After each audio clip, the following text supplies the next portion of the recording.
Okay, good morning, everyone, and welcome to Cloud Chat's episode 4, Large Snakes, a Cup of Tea, and the Final Frontier. And as soon as my guest host introduces himself, you're going to understand the cup of tea reference. So what was that? That was Miko. Cup of tea, a spot of tea. Go ahead and introduce yourself, Matt. Hello, I'm Matt Cowley. I am community platform manager at DigitalOcean. I do community stuff. I do software engineering stuff. I do open source stuff. I don't know. I feel that's a good enough summary of me. And as you can tell, he's wonderfully British. We could just sit here and just listen to this all day. Like, I wish, I don't know. I enjoy that accent. I feel like sometimes my Texas accent makes me sound stupid, but like, I'm just like, yes, Matt, please read me a book. Like, I would enjoy it. Like, I'm telling you, audiobooks, you can totally make a living out of it. Anyone with that, if software engineering fails me, yep. Actually, I've always wanted to be like a. I've thought about doing like voiceover work. I think it would be fun. I think voice acting would be interesting. But that's a thought for another brain cell. So, hello, Corey. Yeah. How's everyone doing today? Everyone in the chat, come and say hi to us. We're totally gonna story time with Matt, right? I think what we should do is Matt should just read the DigitalOcean documentation, like in front of a fire. But still, yeah, we can record it and then we can upload all the recordings to the tutorials, and tutorials can become ebooks. Well, no, audiobooks even. Audiobook tutorials. I'm totally down for this. I promise I won't make fun of this the whole time, but I'm enjoying it. So awesome. Well, let's go ahead and get started with our cold open. Thanks. I really appreciate it, Corey. The SSL stream was really fun. It's a fun topic for me. Yeah, how did that go? It actually went really well. I'm not gonna lie. Like I did a good job. The things nothing broke permanently. It just took the load balancer was a little bit slow this morning. Nothing broke permanently. I like that. Yeah. I was able to demonstrate it. Samantha in chat says my accent's more novel to those of us with a British accent. I can imagine that like the Texas accent is interesting, but I guess if you just listen to it all the time, like you're tired of it, and like I don't like it, and I don't have like a really terrible Texas drawl. Like that's East Texas. Like the dynamics of Texas and the different accents. At any time, I can hear someone speak and I know where they come from. Like you can tell, like anyone who's from Texas knows I have a South Texas accent with a little bit of Central Texas because I lived in South Texas my whole life. If you go to East Texas, that's when you get the y'all and the there, that, and all that stuff. That's like East Texas, West Texas. South Texas has a lot of like Latin influence because of our proximity to Mexico. So like I can actually pronounce some Spanish words. It's fine. I can understand what you're saying, which is the important thing. Because there are certain bits of America that, as a British person, I can just not understand at all. Oh my goodness, I can imagine. Anyways, I'm also... One second. I have to get up and close my window because my dog decided this would be the perfect time to get into a fight with the squirrel. And I keep my window open because I need some air in here. I like fresh air, but of course he's like, oh look, I'm gonna do this while Mason's streaming. One day I'll bring him on stream. He's an adorable chocolate lab, but not today because I never get anything done. Anyway, we are diverging, but I'm loving it. Cold open. What programming languages are you currently working? Are you working on projects currently? Matt, what programming languages are you dealing with right now? Would you like to have a guess? I'm assuming, well, I know what you work on at work. I know that you do Ruby at work a lot with some JavaScript, but I also know that you maintain CDN.js, so you're doing JavaScript as well. So I'm hoping that you're doing one of those two. Yep. Yeah, exactly. I'd actually say I'm probably doing more JavaScript now than I am Ruby. The only bit of Ruby I touch is our community website, which kind of like slowing down a bit currently as we're looking at kind of the future of what we do with that, whether we're going to stay with Ruby or look at going to JavaScript. Because it's a 6-year-old website, if you didn't know. Oh, no, I've used it for a long time. I know it's old. And that code base hasn't changed in 6 years. The fact that it's written in Ruby in and of itself kind of like signals that it's a little bit older, because while there is still a lot of modern web applications written on Ruby, I don't feel like it's a language that people reach for as often when they're doing greenfield projects. Yeah, no, like, I mean, it's really interesting actually, because of the Ruby applications I know, they're all community stuff. Forum is Ruby, Discourse is Ruby, and community Ruby. Like, it's, I don't know. I feel like I'm probably missing a lot of other Ruby stuff. So I'm not really in the ecosystem as much as I should be. But yes, JavaScript is the main thing I work with, I think, at this point. Both at DO, like all the community tooling stuff that we build, that's all JavaScript stuff. And obviously, outside of work, JavaScript is my language of choice. So you're basically just British Chris. Okay. Yeah. Okay, no, I'll take it. Nah, it's fine. No, you're fun. Cool. No, I do double backend. Yeah, you do. Yeah, you do. I think you're all over the place. Like I say JavaScript, but I mean I'm really kind of more Node. Yeah. Well. Oh my goodness. I don't like. Yeah. Mateo says, "Morning, all y'all." There we go. We're getting there with that. Corey says, "Did you have power outage issues in Texas?" I was very lucky. I managed very little power outages. We lost water for a time, but most of the houses in my neighborhood are gas for some reason, which is very rare in Texas. Like I've never lived in a house that's had gas. So I'm assuming that because we weren't that much of a draw on the grid, they just let us be. So I did not lose power almost at all the entire snowpocalypse or snowmageddon. But I'm very grateful for that. But everything's back to normal. So if anyone was worried about little old me, we're 100% back to normal now. Like we're doing good. Is it sunny back where you are now, or is it still kind of cold? It was 70. And literally a 7-day difference was 7 degrees to 77 degrees. We had a 70-degree increase. 21 degrees Celsius for those of us that don't. Oh yeah, for those of you that do that. Yeah, sorry. 70. What's that? The jokes here write themselves. So everyone else says, like Andrea says, they're working on Python, JS, Node. Corey says that he's doing C#, JavaScript, Ruby, and Python.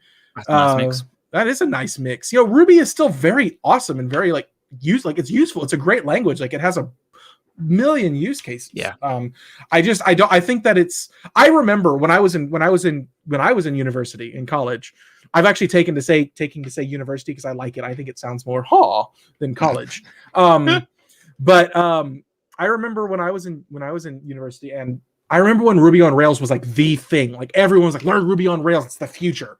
And then I remember when Django came out, and I started working in Django, and now it's like I don't hear that much about Ruby anymore. I mostly navigate the Python space, so Django is still said a lot to me. But I don't know much about Ruby anymore. We got a lot of people from all over the place. Hello to everyone in chat. It's great to see y'all today. I've got some PHP representation in chat. Yes. Chris would be proud. Chris would be proud of that PHP and Laravel. And moving from Bootstrap to Tailwind, so Chris would be really happy. Oh yeah, We'll have to tell Chris about this. He's going to be like super giddy.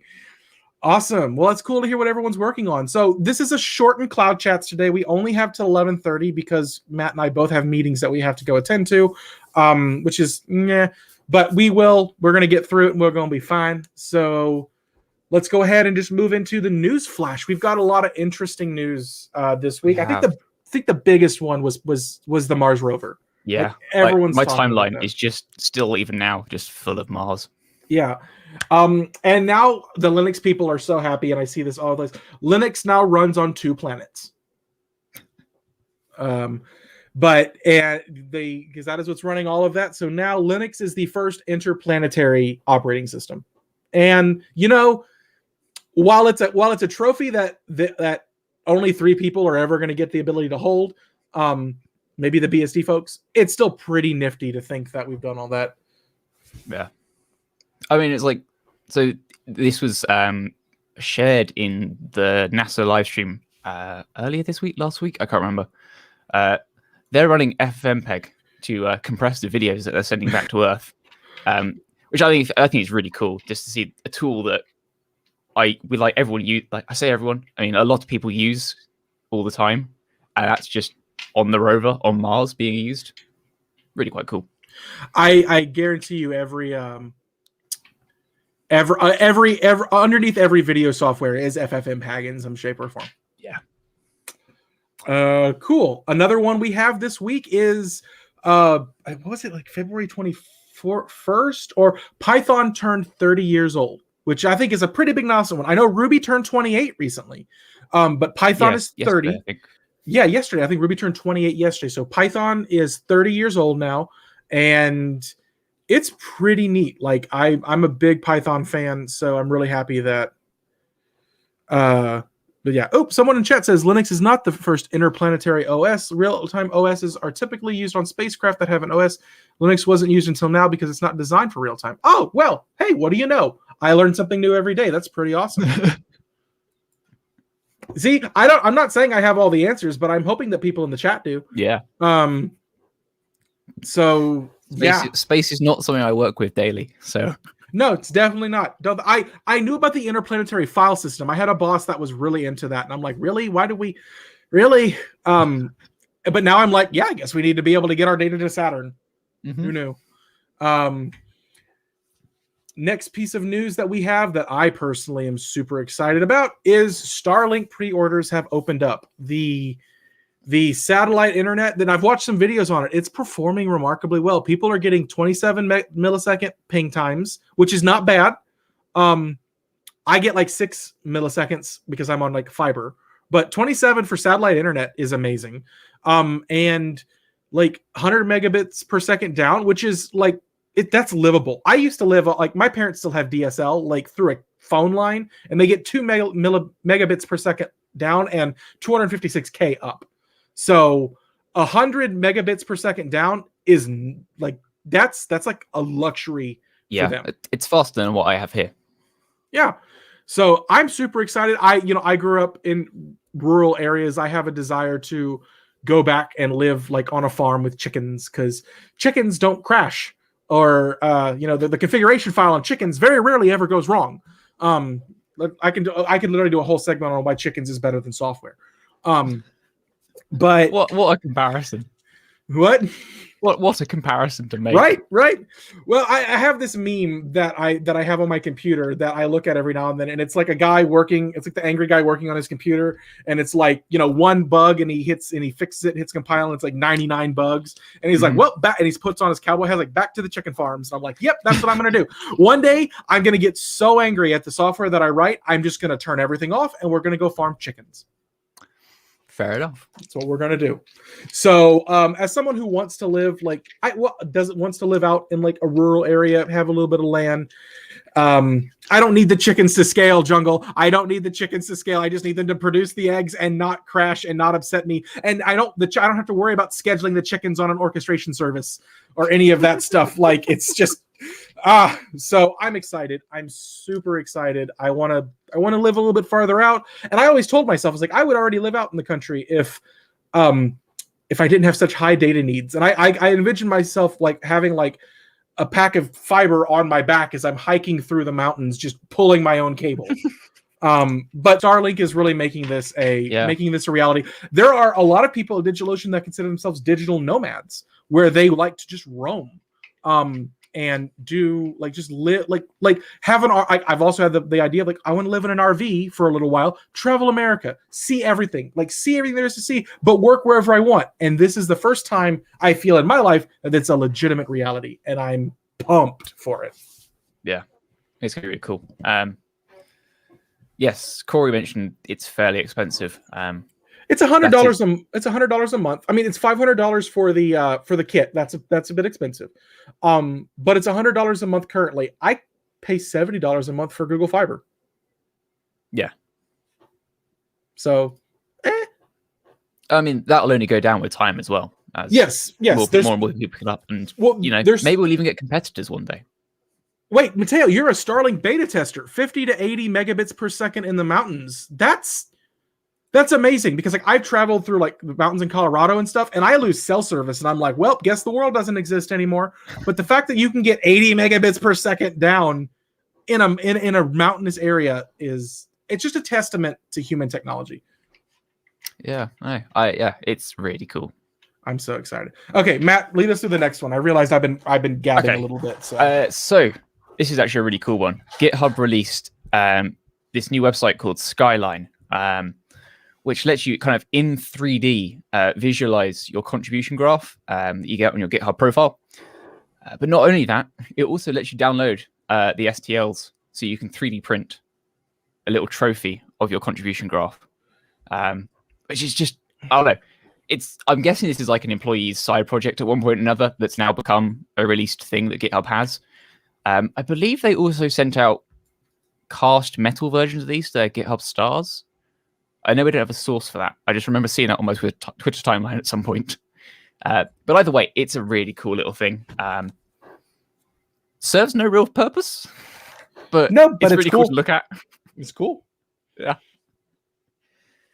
Yeah, no. Yeah. I don't know. I feel like something should be said about the fact that contribution graphs aren't the only way to measure your success as a developer. Yeah, it really is. I feel like that's one of the toxic traits that we've kind of developed as developers is that we only measure ourselves by contributions, and I don't feel like that's the best way. Yeah, but at the same time, it's a really cool little tool. It is really nice. I'm super excited for that. If I had a 3D printer, I would print out my own little contribution graph. I would. Mine doesn't look cool because more often than not, it's. We have a link for this. It's skyline.github.com, I believe. Okay, let me share my screen real quick. There we go. So we see that, and yep. Oh, I guess I could just put in my create a Skyline. About to see how bad my contribution graph looks. Oh, it's got like music. Okay. And you can now download it and print it. Okay, Matt, what's yours is going to be way more than what's your Matt IPv4. IPv4. Let's see what Matt's at. I think like 6,000 contributions. Yeah. Mine was so tiny compared to there that.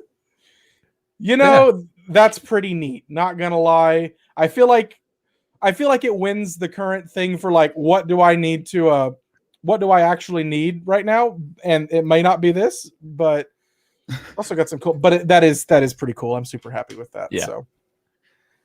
Yeah. And then do you want me to do the final one? Do you have any personal like connection to that one? Because the only reason I put it. Okay, so I feel like this is a US thing only. This is okay. So for those of you that live in the continental US, Fry's, our beloved computer megastore that, let's be honest, had been kind of losing some of its luster, up and shut down this week. Like we kind of all knew it. Like there's a Fry's in Austin. It was amazing. Like I remember going there in college. I built this PC, the PC that I work on. I walked in one day and picked out all my parts and built it in a day. Like you used to be able to walk into Fry's, Matt, and there was a wall of motherboards. They never had anything less than 100 different motherboards on stock. You wanted every processor known to man, they had it. You wanted RAM. Did you want 3D printers? They had it. Did you want any sort of like electronic equipment for like circuits and like for any sort of like embedded stuff? They used to have boxes, like bins of Raspberry Pis. Gaming, computers, and then like TVs, washers and dryers, fridges. I always said their slogan should be, if you can put an electrical current through it, we sell it. It was an amazing thing. And then over the past couple of years, it started to decline. Like the brick and mortar stores are really suffering. And it became to a point where I would walk in and like they'd have like 4 cans of tuna and a Hershey bar. Oh dear. And and that's a mild exaggeration, but it's like I would walk. The last time I actually went in about 2 or 3 weeks ago, and half of the store was barricaded off. It's not even open anymore. Like that was all of the large electronics. They don't have that. They used to and then 85 to 90% of all of the shelves had not a single item on them. And then the few shelves that did have an item on them had like 4. And it was, and like as people are saying, it was an end of an era. Like it was, and like Samantha in the chat says, I miss getting pretzels and slushies while shopping for CD. Yes, it was. They had a cafe. They had a Red Bull milkshake. It was amazing. Like it was the nerds place. Like it was the place for building stuff. And the cool thing is every store was themed. So the Austin store, the outside is a giant piano. I'm talking 95-foot tall piano. But every like they all had it because Austin's claims to be the live music capital of the world. When you go to like the store in Houston, it was space themed because it's near the Johnson Space Center. There's some that were like Aztec themed, and there was just so like every store was different. So it's the end of an era. My heart goes out to them.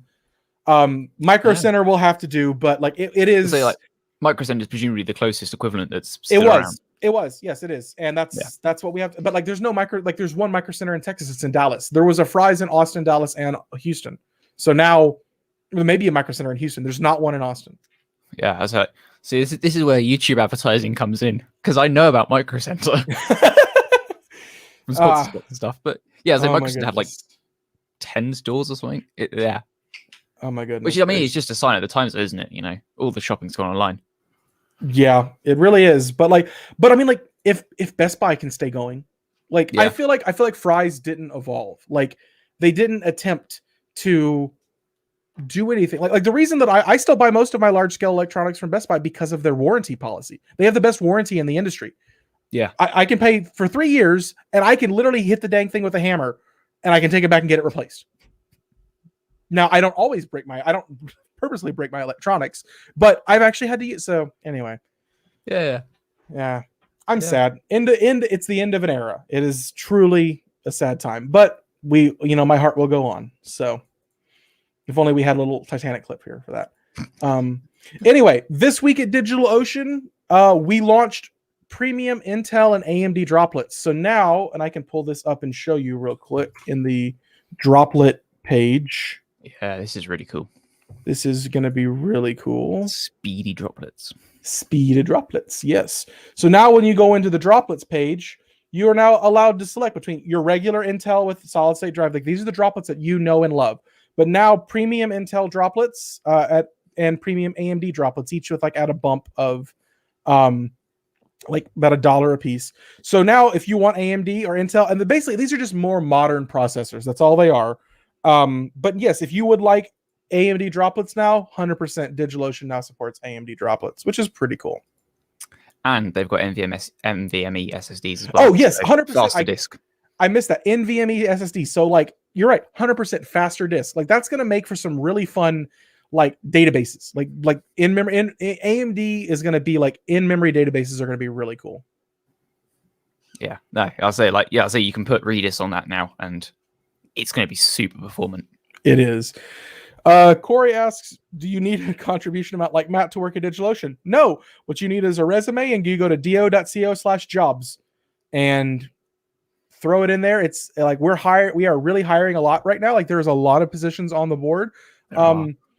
And we're going to be hiring quite a bit this year from what I've been told. Like, I've been seeing that there's going to be like, it's going to be really cool. So definitely come swim with us. We're happy to have you. However, if you do have a contribution graph like mine, there is a role for you. Oh, what you got? What you got on your team? Community relations manager. I can't remember what the role title is. Yes. That role's going to have a huge focus on open source and stuff. Yes, we do have a community relations manager open up. Actually, if you are a Kubernetes expert and you want to come work with me, we're hiring a developer advocate who focuses and specializes in Kubernetes and cloud native technologies. Yeah. So 100%, if you're interested in a job here, let us know and go ahead, and we'll happily hopefully have you. So, okay. Unfortunately, we kind of just rambled on forever about all of the cool tech. So, Matt, what do you want to talk about? We've got 5 minutes left. I don't know. What do you want to talk about, Mason? Me? I feel like you talked about let's talk about your open source contributions, because a lot of people don't know, like, you're one of the primary sources behind Hacktoberfest and CDNJS. So let's talk about that. Sure. Yeah. I mean, like, open source is the future, I think, is the way I put it in like a single sentence. So much of the world in terms of tech lives on top of open source somewhere along the way, and it only continues to grow. And I really love open source. I think it brings so much value in being transparent and open about everything you're doing. Like Hacktoberfest, for example, our entire application for Hacktoberfest was open source. No one anywhere along the way could go, "Oh, you're being unfair to certain participants and there's some trickery going on." You can go and read the code. It's all there open, which I think is just fabulous for open source. So yeah, I do a lot of open source work, which is why my contribution graph was so weird and large. Primarily, yeah, I work on CDN.js, which is the world's largest open source CDN. Soon to be the world's largest CDN full stop, because we're about to take over Google, which will be fun. But yeah, it's a public CDN. So we serve all sorts of JavaScript libraries and CSS libraries, and probably some other stuff. There's fonts on there as well. And it's all open source. So there is a GitHub repository that has like every single file that we host just in a Git repository. That sounds large. It's 300 and something gigabytes. And it's in GitHub? Yep. They get really angry about it. I don't think that's how you're supposed to use GitHub, Matt. It's really because the individual files are all quite tiny, you know? Like, think about how big a JavaScript file is. It's not big. Yeah, you just have literally trillions of them. Yeah. Billions. Do you actually have a number? Is it billions or is it trillions? I don't know. I don't have the number for that. We don't track it anywhere. Oh my goodness, I can only imagine. But yeah, that's awesome. It's funny because you say about it. It's not how you should use Git. It's not. It breaks GitHub. That repository, you really can't do much with it in GitHub. Most of the API endpoints for that repository will just throw back a 500 error at you because GitHub's kind of just can't handle it. But yeah, it doesn't, because they're all tiny files. You never get the large file storage warnings because GitHub has that feature. You can use their LFS feature to store a large file that's tracked in Git but stored elsewhere. But we don't use that because we don't have large files. It's just lots of them. Oh my goodness. Awesome. Well, unfortunately, we are running out of time today, but we're definitely going to have Matt back. Matt is pretty much our de facto guest host whenever Chris and I are indisposed, which I think we're going to have something like that coming up again in March because of scheduling conflicts. But we'll definitely have Matt back just as a guest to come hang out. Yeah, I mean, just drag me into any show. Yeah, definitely. We love having you here. Next week, we have a tech talk. Chris will be giving a tech talk getting started with Laravel Jetstream. So for those of you in the chat that are Laravel users, be prepared because there's going to be another tech talk coming up. And I think that's, yes, my joke of the day. So Matt, why did the computer show up late at work? I don't know, Mason. Why did the computer show up late for work? It had a hard drive. Audible sighs. I live for audible sighs. They are what feed me. So thank you very much. Thank you very much, Matt. I appreciate the ha. So for everyone that was here this week with us, we have to drop off a little bit early, but we will be back next week with a full-length episode.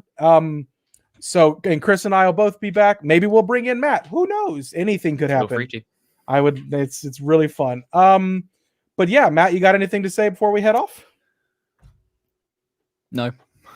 Okay, that's short, simple, easy to remember. Thank you, everyone. Thank you, everyone, for attending this week. We hope to see you next week.